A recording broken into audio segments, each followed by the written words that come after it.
The next morning, Macduff arrives at Inverness. Macbeth opens the door. "Ah, my dear Thane of Cawdor," says Macduff. "I'm here to see the king. Is he awake?" "Not yet, sir," replies Macbeth. "He asked me to come early this morning, and I'm not early. Where is he?" "He's still sleeping," replies Macbeth. "Come, if you like. I'll bring you to him. Follow me." "Yes, thank you," says Macduff. He walks with Macbeth. What a terrible night! The wind was violent, and some say they heard strange screams of death. "Yes," agrees Macbeth, "it was a rough night." Here is the king's bedroom. This is where I leave you." Macduff goes into the bedroom and finds the king covered in blood. "Oh, horror! Murder!" "A murder? What are you talking about? The king has been killed in my own castle! Who would dare?" Macduff points to the two guards. "Look! The murderers are covered in blood! They won't live a second longer!" Macbeth takes one of their swords and kills them both in a fit of rage. He feels a sense of relief. These men will never be able to tell their story. He can never be proven guilty. Prince Malcolm comes into the bedroom to see what all the noise is about, followed by Lady Macbeth. "What's going on here?" he asks. "It's not easy for me to tell you," begins Macbeth, "but your father has been murdered." "Murdered? Who did it?" "His guards did it. We found them covered with his blood, but don't worry. I avenged your father's murder. His guards are dead." The prince doesn't look satisfied with Macbeth's answer. "Why did you kill them? Now we'll never be able to question them. We'll never know why they did it." "You're right," replies Macbeth, "but I was so angry when I saw your father's body. I couldn't control myself. I had to take revenge." Prince Malcolm is confused and anxious. He secretly speaks to a loyal servant. "I don't know who the real murderer is, but I do know one thing. He wants to be king, and the only obstacle left is me. So, I'll leave. I'll go to England. Here it's too dangerous." Several days later, Macbeth learns that Prince Malcolm has run away. He uses the news to his advantage. If Malcolm has run away, it means he's guilty. He must be the one who killed his father to become king.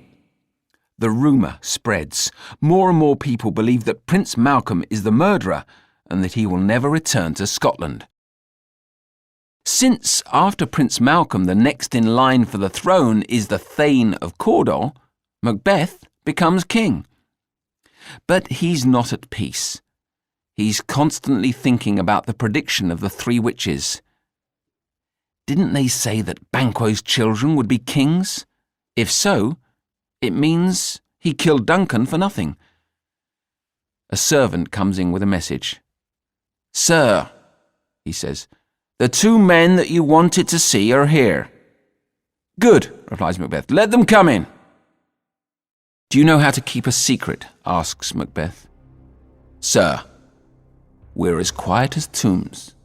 "All right, listen carefully then. In an hour, you'll go to a certain place in the woods. A man and his son will pass by. You'll kill them both quickly and silently. Is that understood?" "Perfectly, sir." Macbeth watches the two men as they turn to go.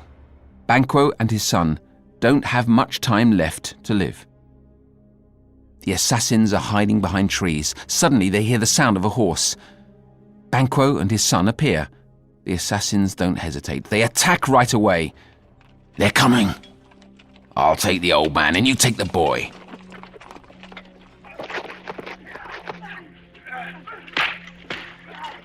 Banquo is killed, but his son manages to escape. Meanwhile, at the castle, a banquet is taking place. One of the assassins waits for Macbeth at the door to the banquet hall. "You have blood on your face," says Macbeth. "It is Banquo's blood," replies the assassin. "I prefer his blood on your face than in his veins." "And his son?" His son escaped. Good Lord! Macbeth begins to feel afraid. Well, thank you for Banquo. I'll find his son. Macbeth returns to the banquet to sit on the throne, but in his place he sees the ghost of Banquo.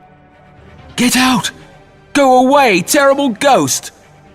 Don't worry, my friends. Since he was young, the king has often had hallucinations. I'll take care of it. You can eat in peace. Lady Macbeth then goes to her husband and whispers in his ear, If you are really a man, then calm yourself. You're acting crazy. There is no ghost. Your throne is empty. But Macbeth can't control himself. He goes to see the witches and says, I beg you, tell me, what's going to happen to me? Speak. Add the blood of a pig that's eaten its children to the cauldron. Add the finger of a strangled baby to the cauldron. Add the tongue of a dog. Now come ghosts. 3 ghosts rise from the earth. Macbeth, don't trust Macduff. Macbeth, don't be afraid to fight. No man born of a woman will be able to kill you. Macbeth, you will never be defeated until the Forest of Burnham marches towards your castle.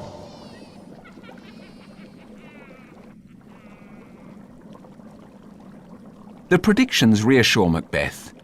Every man is born of a woman. The Forest of Burnham will never march towards his castle.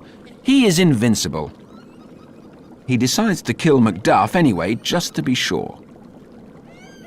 But Macbeth still has one more question to ask.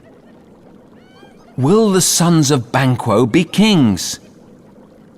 Kings, show yourselves. 8 kings suddenly rise up from the ground. They all look like Banquo. Then the ghost of Banquo himself appears, covered with blood. Macbeth turns to the 3 witches. The prediction is true then. His sons will become kings. Yes, everything we say is true. Then the witches disappear.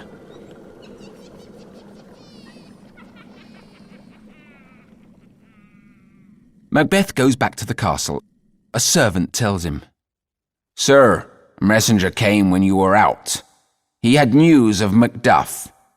He is in England with Prince Malcolm. Macduff doesn't want to come back to Scotland as long as you are the king. If I can't murder him, I'll murder his family. Go to his castle and kill everyone you find there, men, women, and children. That's an order. Murder! Help! Lady Macduff and her son are in their castle when they hear a loud noise from outside. Macbeth's men enter by force and ask, Where is Macduff? I don't know, Lady Macduff replies. He's a traitor. We're here to take him away. No, cries Macduff's son. You're a liar. One of the men kills him with a knife. Lady Macduff tries to run away, but Macbeth's men catch her. They kill her without hesitation. Let's go, says one man. We have to find the other children. In England, Macduff and Prince Malcolm organise a rebellion. Thanks to the help of the King of England, they've gathered more than 2,000 men. The same day, a Scottish lord comes to them with news from the homeland. So what's happening in Scotland? Asks Macduff. It's like a tomb, replies the lord. Every day, new victims are mysteriously murdered. He hesitates. And that's not all. In fact, I have even more terrible news. It's for you in particular, Macduff. Well then, speak. Your wife and children are among those murdered. What? My wife and children? Everyone in your castle, even the servants. I swear to God in heaven, I'll have my revenge. I'll kill Macbeth, the demon of Scotland. Sometimes at night, Lady Macbeth walks and talks in her sleep.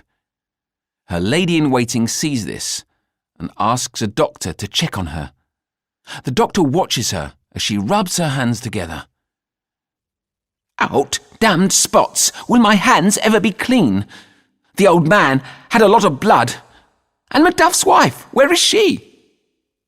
Put on your dressing gown, Macbeth, and go to sleep. Don't worry, Banquo is dead. He won't come out of his tomb. Go to bed."